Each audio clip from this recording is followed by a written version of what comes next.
Honorable Ministers, Excellencies, Permanent Representatives, distinguished delegates in the room, permit me to start by saying good afternoon to all of you and warmly welcoming my two fellow panelists up here with me, USG Cristina Duarte, Special Advisor on Africa, and the Executive Secretary of UNECA, Ambassador Claver Gatete.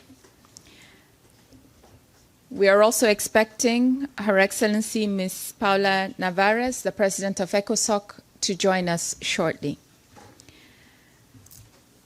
In the interest of time, let me just go straight to, first of all, welcome you all once again. And just saying very briefly that for us, Africa Day at the High Level Political Forum is an event that we have been organizing for several years now.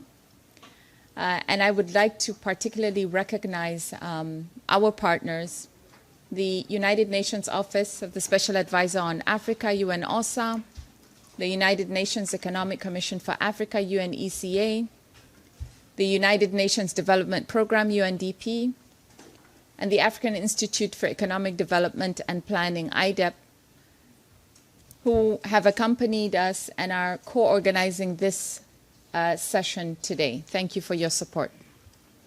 Honorable Ministers, Excellencies, ladies and gentlemen, as you're aware, since 2016, Africa Day at the HLPF has been closely aligned with the outcomes of the Africa Regional Forum on Sustainable Development Goals. The Regional Forum addressed the 5 goals that will be considered at the 2024 HLPF, and these goals are integrated and indivisible. Today, we will focus on Sustainable Development Goals 1, 2, 13, 16, and 17, alongside corresponding goals of Africa's Agenda 2063. Our deliberations will be enriched by the exchange of experiences in sustainable development across Africa and contribute to accelerating the integrated implementation of the 2030 Agenda and the second 10-year implementation plan of Agenda 2063. So we have in front of us a very rich program today, so I will not delve into the issues. I'll let other speakers do that. And I will just conclude by re-emphasizing that as we are moving into discussions around HLPF and as we move towards the Summit of the Future, it's important to emphasize that the Summit of the Future presents a timely opportunity to lay the foundations for more effective and inclusive global cooperation to accelerate the implementation of the SDGs and Agenda 2063, and especially to address many of the current challenges and future threats. In all this, partnerships and cooperation is key, and we must use this opportunity to leverage on each other's comparative advantages. I wish you fruitful deliberations moving forward, and I thank you for your attention.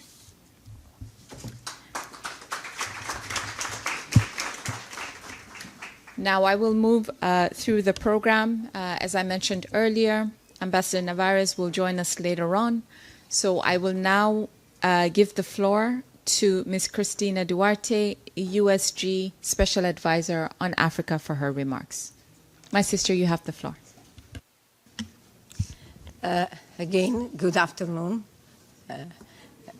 It's just a coincidence. This is the second time I'm taking the floor in this room today. Thank you, my dear sister Fatima. I will just take 3 minutes so to give more time to the keynote address. So my are essentially opening remarks, and our opening remarks in a workshop session where we need or we are supposed to analyze, to assess the 15 VNRs that have been presented. The high-level political forum, at the end of the day, is an assessment, is an evaluation moment, in this case, the Africa session, how Africa is delivering the SDGs. Of course, we cannot do that assessment without bringing or without putting this assessment in the context of Nexus. It's not possible. Because the level of instability, the moderator, the president of ECOSOC has arrived. Okay. Here. Sorry, 1 second. Sorry.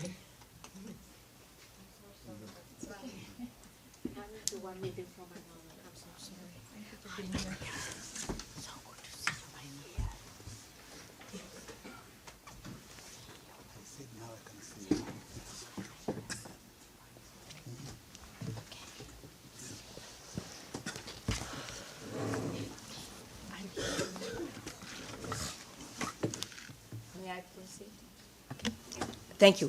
So we cannot undertake this assessment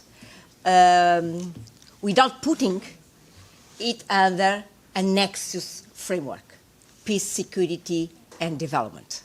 Because Africa has become the epicenter of terrorism in the world. As we speak, terrorism or death as a result of terrorism have decreased everywhere since 2015, except in Africa that they have increased in a substantive way. 80% of the African countries in our continent are countries where the population resides in a conflict country, or that same country has border with a conflict one. So directly and indirectly, 80% of Africa's population is exposed to instability and conflict. We ask why, then we need to go, as I discussed with my dear brother, ambassador from Namibia. We discussed this morning, we need to understand the root causes of conflict and goes beyond, much beyond failures, eventual failures of peacemaking, peace building. What are the root causes? And when trying to understand the root causes, why conflict has been increasing in Africa, we need to move, we need to concentrate, we need to focus why Africa has not been delivering development as expected. When I say as expected, I'm referring to the natural resources that Africa has, I'm referring to the financial resources that Africa has, I'm referring to the energy, you name it. And when you start assessing the development pillar of this equation, we see that in the couple of years the situation has not been evolving so positively. Not only Africa, as I said this morning, has only delivered 12% of the 140 targets, but from a poverty standpoint, more than 50 million, an additional 15 million move into poverty. From an education standpoint, we have more than 100 million people, children outside school. Learning poverty has become a reality in Africa. And from an health standpoint, an additional 25% of Africans' population needs life-saving interventions. So we have been having a serious problem in terms of delivering development. Of course, in the last three weeks, I participated in a couple of webinars, international conference, the Peace and Security Conference in Cairo, the Steering Technical Committee of the African Union in Tunis, etc. Every time we start a discussion, a conversation about Africa, if we start from energy, from health, from education, we end on debt. Debt is taking the floor, is taking the room of our conversations. And we need to be very careful because we need to unpack the global narrative on Africa's debt. We need to unpack, and I mentioned this very quickly this morning. I hope to have an opportunity in these my 3 minutes to go a little bit deeper. As we speak, we know that debt has increased a lot in Africa, the stock. The data that my team put me in these TPs, it increased from 237 billion in 2000 to 656 billion in 2022. A huge increase. But we need to be very careful that debt to GDP is a ratio. And when you assess that ratio, the global narrative almost forced us to concentrate, to focus on the numerator, the amount of debt. But there is a ratio again. Let's look maybe more at the denominator. Maybe the problem is not with the numerator, with the debt stock or what they say, the over-indebtedness of Africa. The problem is more on the numerator. What is failing with our GDP? Why our GDP is not, how can I say, is not working properly to make that ratio come down?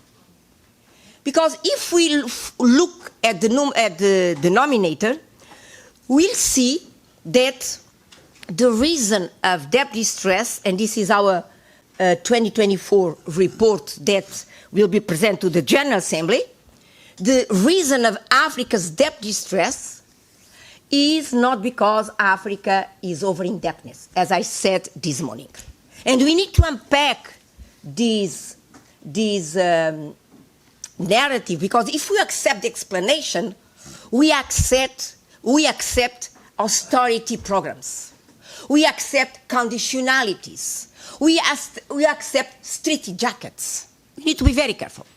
Let's focus on the GDP, on the denominator, and trying to understand why GDP is not producing the economic and financial flows. And this is the problem. As I said this morning, allow me to repeat, the problem is in the denominator, and the problem is because Africa does not control their economic and financial flows. The $500 billion flow amount that Africa loses on an annual basis. That needs to be fixed. Of course, we need to understand what is the missing piece in this equation. And the missing piece is, again, allow me to repeat, institutions and country systems. When a continent loses $60 billion on an annual basis in trade mispricing, would you have a problem with our institutions, with our country systems? Can I translate trade mispricing in a more common word? Cheating. Cheating. Africa is cheat every time it exports, and Africa is cheat every time it imports. If you agree that we need to fix our institutions to control our flows, this conversation needs to bring digital transformation.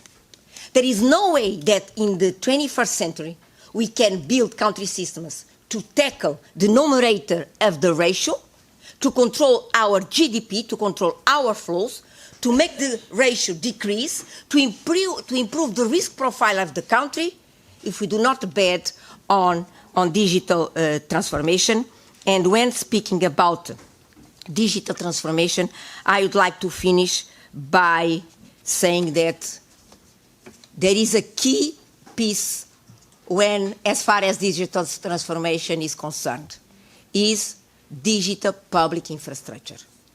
Digital public infrastructure has become a key issue and is the only way for Africa to exercise agency on digital transformation. My last comment. Of course, the GDP is a result internally from weak systems, weak country systems, but the GDP, the denominator, also is a result of an external environment. And the external environment is what the Secretary General has been saying over and over, is international financial architecture that the way it's designed, the way it's structured, does not serve developing countries' financing needs and, of course, does not serve Africa needs. And I would stop here. Thank you very much, moderator.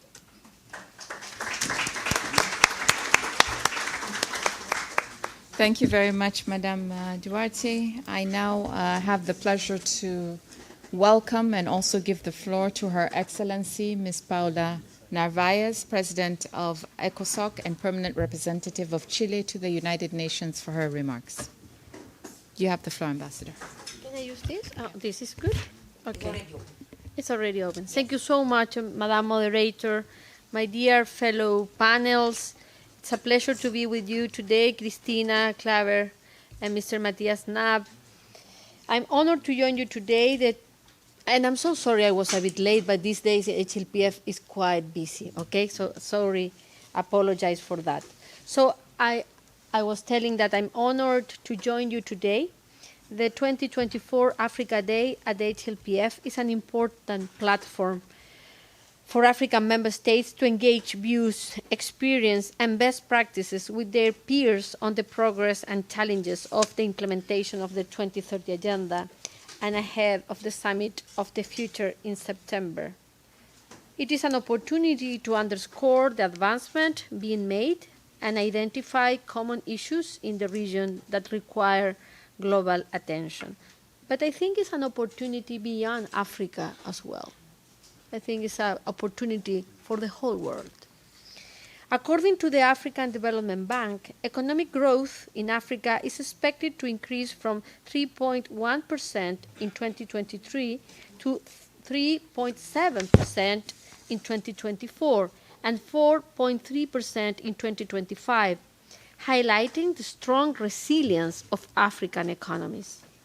UNCTAD notes that the continent attracted a growing share of global greenfield mega projects, 6 of them valued above $5 billion. Africa also received more than $10 billion in project finance for wind and solar electricity production. And the African Export-Import Bank highlights that intra-African trade increased by 7.2% in 2023, reaching $192 billion, driven by the African Continental Free Trade Area. All of this to say that in times of multiple crises, Africa has demonstrated remarkable resilience. While we see these positive trends emerging, we also know that challenges persist. The region's economic growth is tempered by weak global demand, high debt levels, and inflation, necessitating significant adjustments in economic policies and development strategies. Rising poverty, inequality, and unemployment, coupled with more frequent and severe extreme weather events, are proving challenging to overcome. High borrowing costs, capital flight, and limited influence in global financial governance further undermine the continent's financial stability and climate finance priorities. Mobilizing substantial financing involves innovative financial mechanisms and blending public and private resources tailored to specific country, sector, and risk context. Dear colleagues, the Africa Regional Forum on Sustainable Development has highlighted several key areas to address these issues equitably and sustainably. First, the international financial architecture must be reformed, as Cristina was just mentioning, to better serve the interests of Africa and other developing regions. Enhancing the policy environment for sustainable finance is essential to accelerate implementation and ensure equitable access to innovative financing and capacity building for the 2030 Agenda and Agenda 2063, the Africa we want. Second, peace is the foundation for development. We must redouble our efforts to ensure security, respect for human dignity, and good governance. strengthening governance and legal frameworks to uphold human rights, enhance transparency, and combat illicit financial flows and trafficking in small arms is vital. Third, we must capitalize on Africa's youth bulge by investing in and empowering young people. Substantial budget allocations for poverty reduction, gender equality, job creation, and addressing the poverty-climate nexus with special attention to women and youth are imperative.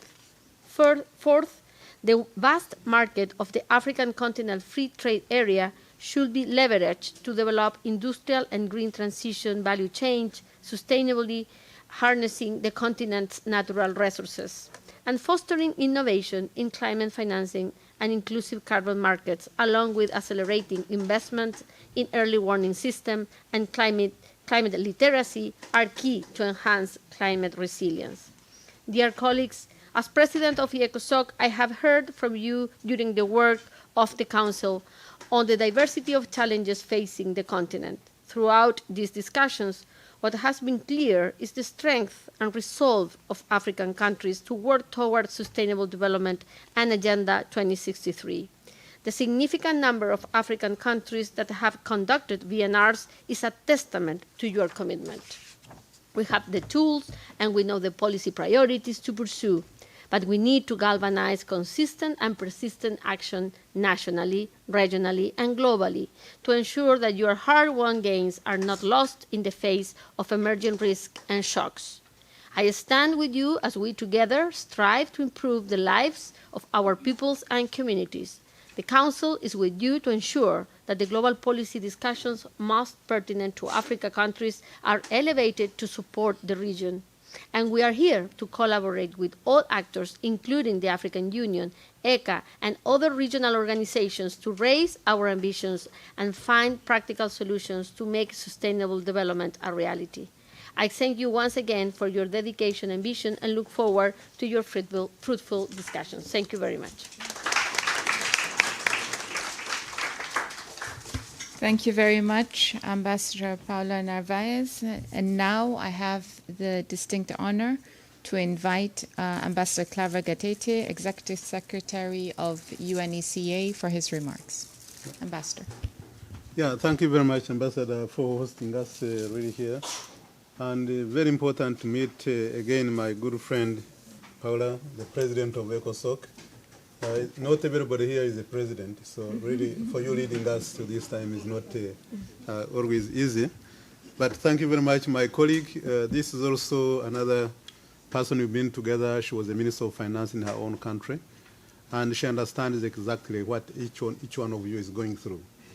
Now, when everybody was talking and I was looking at the face of most of the ministers here, what they are going through, I don't want to know really what is happening in your mind, because sometime back in 2013, well, end of 2012, when the donors stopped the money coming to our country, and there was speculation, and we're no longer getting foreign currency coming in, but at the same time we had to trade.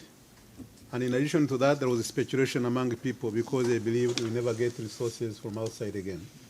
And the crisis created for macroeconomic management, it was the worst ever. That was the first time I went to issue a Euro bond to really cover the difference. And now we've had 5 things which are very critical in terms of shocks. I don't know if I can call them shocks, but they are happening at the same time. And it started during the time of COVID-19. That was affecting everyone, whether you like it or not. You had to spend money. If you don't have it, you have to borrow just to save lives. It's not for development, saving lives. Secondly, we have had conflicts that we have never seen before, a combination of so many, whether it is terrorism, but it is global in nature. And once the conflicts are global in nature, they have their own impact. And that's why you see even the aid has declined almost all the way to zero. Nobody is talking about it because the money is going somewhere else where it matters. The global conflict have really affected us. Thirdly, the climate. We never used to talk about climate. It was just another item, but you could just pass by. And now it is very clear. it was very clear. We were in Victoria Falls, very dry. Zambia because of the cyclone. Now, these are real things. And that's why the other one is financing need. Because economies have grown, there is no money for long-term, cheap resources that we used to have of 30 years, 40 years, 10 years grace period, 0.75% that you get from IDA or to get from Africa Development Fund. It's no longer there. Where do you go to look for money? And this is happening at the level when our own domestic resources is just 15.8% tax to GDP ratio. Very, very low. Where now you don't know where to go. And now you see the debt have risen now to another level that we have never seen. Really, countries are really facing it. If you have to pay all of it per year, you would pay 163 billion per year as all African countries together. You know, and this one, you are paying it just to pay the interest. Not the, and you still have the stock of 1.1 trillion. Okay, how do you handle it? And now every year, every day that passes, it is becoming even more serious because there is no solution. Or finding a solution like we used to have with the HIPIC, now it's no longer there. And now countries are struggling. Everybody knows that the common framework doesn't work properly. There are a lot of flaws. Nobody's interested in fixing it. Actually, it's no longer being talked about in terms of debt. It's now disappearing. And that's why it needs our own pressure. So now, with all this, how do you deal with the situation? We've been making noise, yes, in spring meetings of the IMF and World Bank. We are now making noise within the reform of the global financial architecture, within the context of the Summit of the Future. Next week, we'll be having a meeting, preparatory meeting for financing for development that will take a decision next year in June in Spain. And then you have the social summit. Now it is, what do we do? How much more noise can we raise so that people can listen? Because it will reach a point whereby no country is going to pay debt. Because you can't afford. There are countries which are paying 60% of their budget. Now, if you do that, what is left for you to talk about financing education, financing health, financing social safety net, and also SDGs? The more the problem continues to accumulate, I don't know by the end of next year whether it is talking about achieving SDGs, because you don't have no room to spend. And these are serious issues that we need really to address. And that's why you have to address it in two ways. One is to see what can fill the gap for now in terms of access to resources. We've proposed so many, including SDG stimulus that the Secretary General has proposed, but also how to deal with the issue of debt so that countries can get some bit of relief. And at the same time, we have seen that the conflicts, there is this nexus between conflicts and development. It's no longer conflicts independent of development or development independent of conflict. They are together. What do we do? And here there is a role of our ambassadors here in terms of prevention. How do we prevent conflicts rather than focusing on dealing with the consequences of the conflict, where you send the peacekeepers and then you assess, of course here you approve the assessed contribution, how many peacekeeping missions, how many this and that. What can we do? Because they are all integrated. And at the same time, there is what can be done. Of course, it goes with the reform of the Security Council.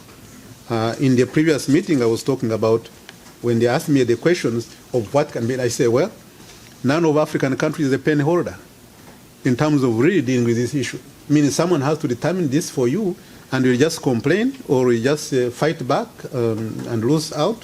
But this is very, very important. The issue of climate, which is extremely serious here.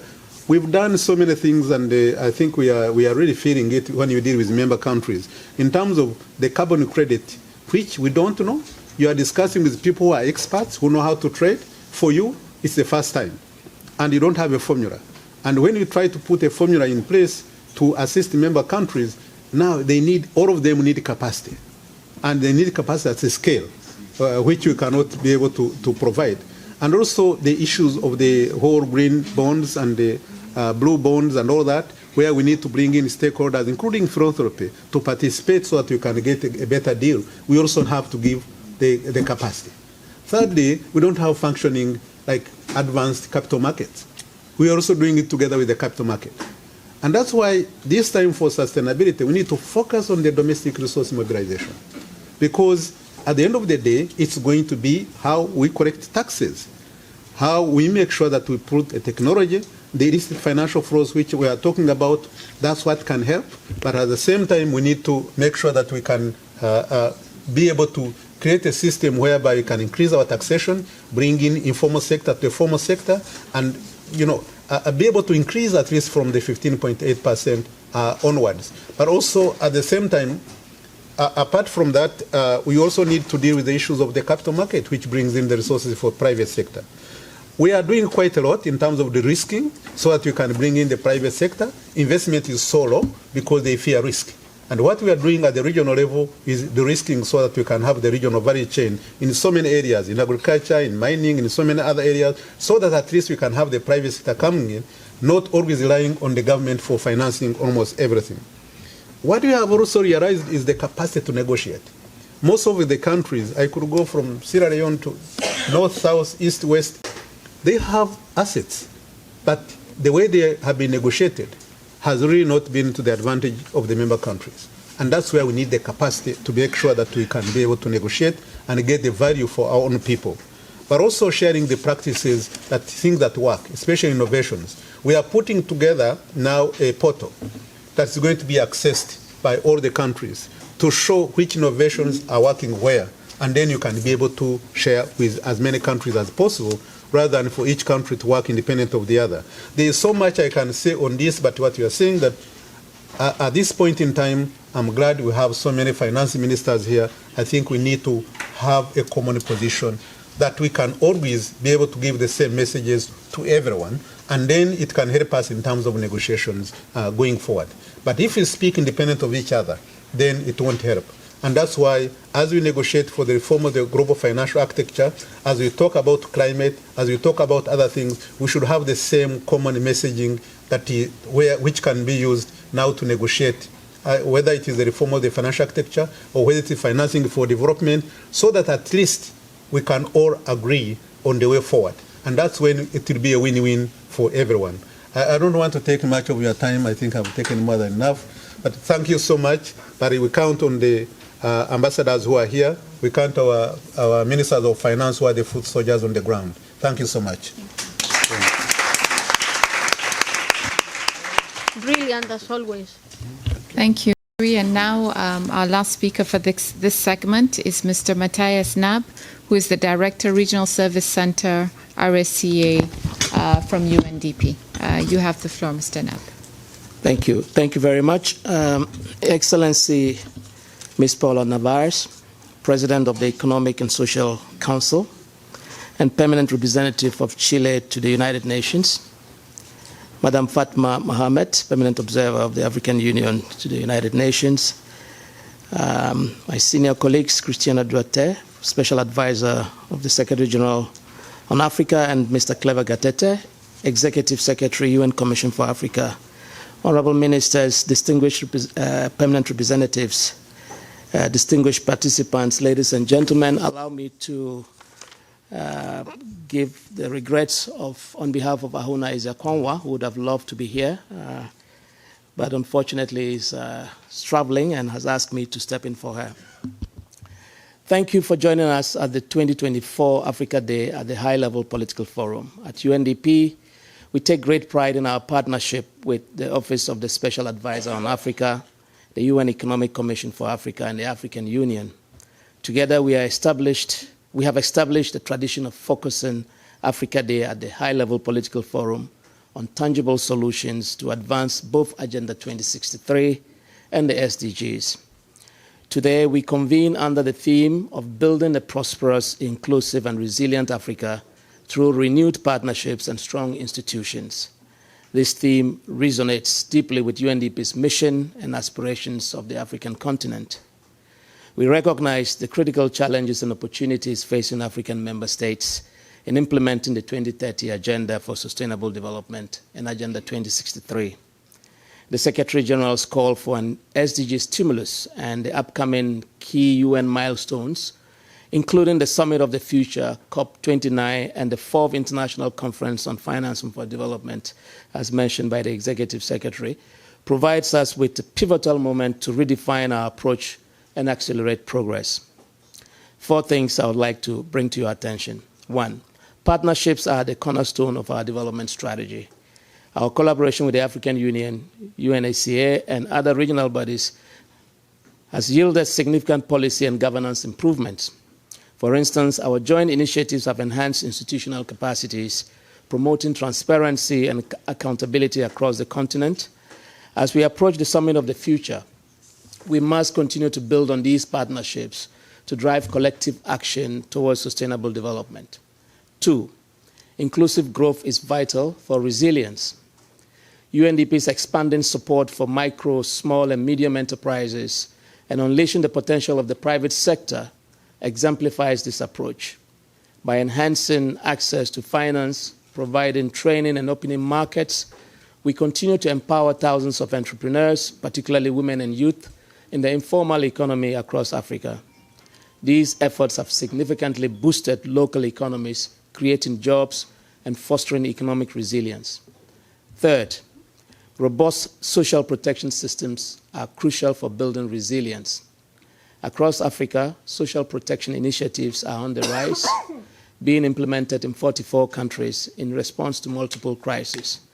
These initiatives empower the poor through livelihood support and job creation, extending coverage to the often vulnerable informal workers, and providing critical financial support and services, all aimed at reducing poverty and vulnerability. And finally, climate change poses an existential threat to Africa's development.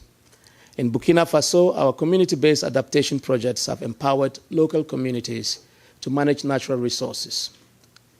These initiatives have improved agricultural productivity, increased water availability, and reduced vulnerability to climate shocks for over 100,000 people.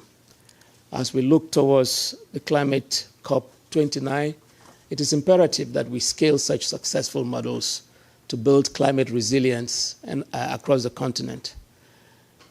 Ladies and gentlemen, in conclusion, building a prosperous, inclusive, and resilient Africa requires concerted efforts from all of us.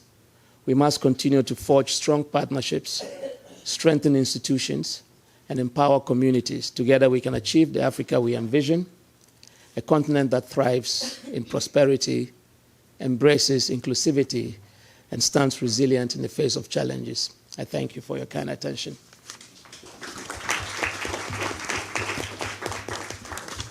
I thank Mr. Nab for his contributions, and that brings us to the end of this segment. We will now move on to the next session, which is the keynote addresses from the honorable ministers.